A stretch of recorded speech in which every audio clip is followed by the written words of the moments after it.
Welcome to Sweet Life Beat Life. We hope this video helps. In this video, I will explain how to play Doom Eternal on PlayStation 4.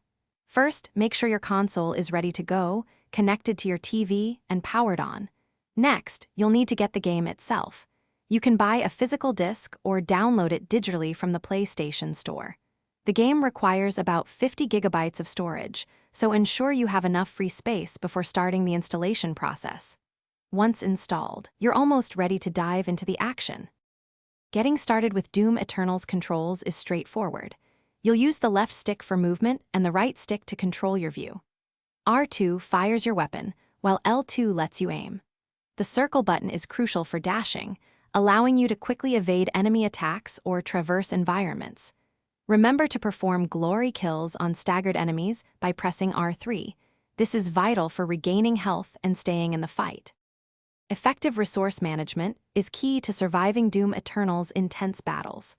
Always use your chainsaw on weaker enemies to replenish your ammunition, ensuring you never run dry. The Flame Belch, activated with L1, is perfect for setting enemies ablaze and earning valuable armor shards. Prioritize your targets, taking down the most dangerous demons first. Don't forget to upgrade your weapons and unlock powerful mods to maximize your damage output and tactical options.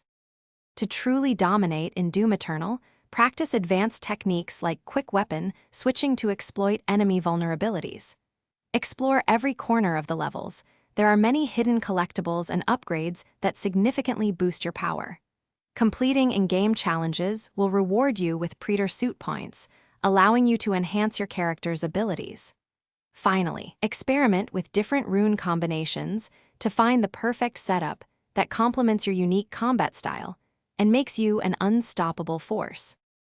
Thanks for watching. Consider subscribing if we helped you.